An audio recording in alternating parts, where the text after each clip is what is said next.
നമസ്കാരം, എല്ലാ കുട്ടികൾക്കും ഗിരീഷ് സാറാണ്. എന്നാലും നാളെ +1 റിസൾട്ട് വരികയാണ്. എല്ലാ ഡീറ്റെയിൽസും നമ്മുടെ ചാനലിൽ കിട്ടും. ഇമ്പ്രൂവ്മെന്റ് എങ്ങനെ ചെയ്യണം, തോറ്റിട്ടുണ്ടെങ്കിൽ ഇമ്പ്രൂവ്മെന്റ് എങ്ങനെ ചെയ്യണം, ഏതൊക്കെ വിഷയങ്ങൾ ചെയ്യണം, 3 വിഷയങ്ങൾ എങ്ങനെയൊക്കെ ചെയ്യണം, എല്ലാ നിങ്ങളുടെ കൺഫ്യൂഷൻസും നാളത്തെ നമ്മുടെ പക്ക വീഡിയോ ആയിട്ട് വരുന്നതായിരിക്കും. ആദ്യം നിങ്ങൾ ഇൻസ്റ്റയാണ് കാണുന്നെങ്കിൽ ഫോളോ ചെയ്ത് വെച്ചേക്കുക, യൂട്യൂബ് ആണെങ്കിൽ സബ്സ്ക്രൈബ് ചെയ്ത് വെച്ചേക്കുക, കൃത്യമായിട്ട് മാക്സിമം ഷെയർ ചെയ്തേക്കുക. എന്തായാലും നാളെ ഒഫീഷ്യലായിട്ട് നമ്മൾ കൃത്യമായിട്ട് അപ്ഡേറ്റ് നൽകിയതാണ്.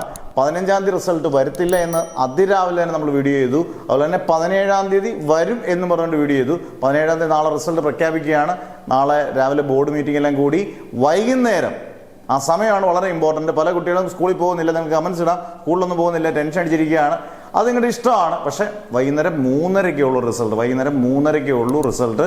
വൈകുന്നേരം 3:30-ക്ക് റിസൾട്ട് വരുമ്പോൾ നിങ്ങൾ 3:30-ക്ക് ചിലപ്പം റിസൾട്ട് കിട്ടണമെന്നില്ല. ചിലപ്പോൾ എല്ലാവരും ചിലപ്പം ഹാങ് ആയെന്നിരിക്കാം. ചിലപ്പോൾ ഒരു ഇച്ചിരി കാലതാമസം സമയം എടുത്താൽ റിസൾട്ട് എന്തായാലും നാളെ തന്നെ ഒരു 1-2 മണിക്കൂറുള്ളിൽ എല്ലാവർക്കും കിട്ടും. അന്നേരം നാളെ റിസൾട്ട് വരുവാണ്, ഗംഭീര മാർക്ക് കിട്ടട്ടെ. അന്നേരമാണ് നമുക്ക് കൺഫ്യൂഷൻ വരുന്നത്, എങ്ങനെയൊക്കെ ചെയ്യണം ഇനി ഇമ്പ്രൂവ്മെൻറ്റ്. കാരണം +1 +2 കൂട്ടുന്നതാണ് ഫൈനൽ മാർക്ക്. പിന്നെ +1 മാർക്ക് അത്രയും ഇമ്പോർട്ടൻ്റാണ്. ഒക്ടോബർ ഇമ്പ്രൂവ്മെൻറ്റ് നല്ല സൂപ്പർ ചാൻസുമാണ്. തകർക്കണം. അന്നേരം നിങ്ങൾ നമ്മളോടൊപ്പം നിൽക്കുകയാണെങ്കിൽ നമുക്ക് തകർക്കാം ഒരുമിച്ച്. Okay, never ever give up.